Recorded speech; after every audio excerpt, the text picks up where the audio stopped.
जीवन में दुख सुख का क्रम निरंतर चलता रहता है। जब दुख की घड़ी आती है तभी हमें जीवन के सच्चा अनुभव और सीख मिलती है। हम अपने और पराई की पहचान कर पाते हैं। प्रतिकूल समय मनुष्य की सोच और समझ को बढ़ाता है। प्रायः लोग प्रतिकूल समय में भयभीत हो जाते हैं, घबरा जाते हैं, धैर्य खो बैठते हैं। इसको मैं कायरता कहूंगी। प्रतिकूल परिस्थिति में आदमी को संघर्षरत रहना चाहिए। वही शूरवीर और सक्सेसफुल होते हैं। ज्ञानी मनुष्य सुख दुख में समस्थिति रखते हैं। दुख में दुखी नहीं होते और सुख में इतराते नहीं है। अपने जीवन की गाड़ी को ऊपर वाले के सौंप दो। चाहे परमात्मा जिस तरह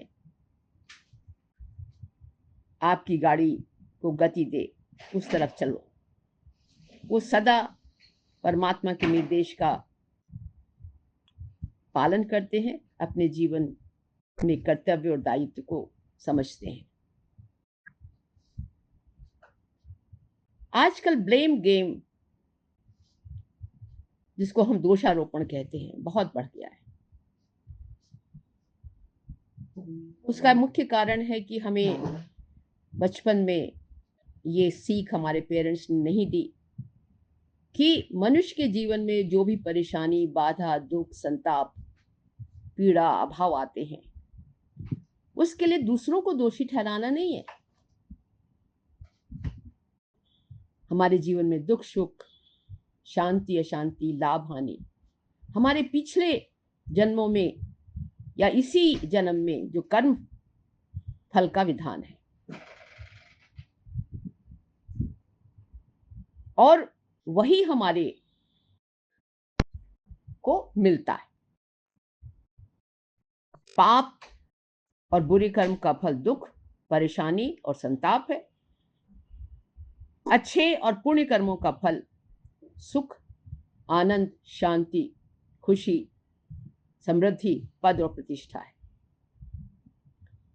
ये मूल भावना अपने अंदर होनी चाहिए। मेरे साथ जो हो रहा है उसके लिए मैं ही जिम्मेदार हूं। मेरे साथ जो भी हो रहा है उसके लिए मैं ही जिम्मेदार हूं। आप अपने ग्रंथ उठा के देख लीजिए। भगवान विष्णु के अवतार थे श्री राम, उनके जीवन में दुख रहे। माता सीता को प्रेगनेंसी के दौरान वन में जाना पड़ा और उन्होंने किसी को दोषी नहीं ठहराया।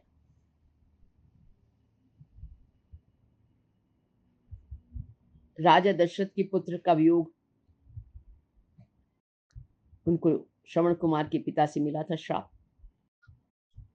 उसी तरह कहते हैं कि सीता जी को भी कोई इक्षुक पक्षी से श्राप मिला था। उसी तरह श्री राम जी को विश्व मोहिनी स्वयंवर के दौरान देवर्षि नारद ने श्राप दिया था। तो ये सब चीजें हैं, आपको बताती हैं कि हमें दोषारोपण नहीं करना चाहिए। जो भी हमारे साथ हो रहा है वो हमारे ही कर्मों का फल है, हमारे ही कर्मों का प्रसाद है। जब ये हो जाएगा तो शांति शांति शांति रहेगी।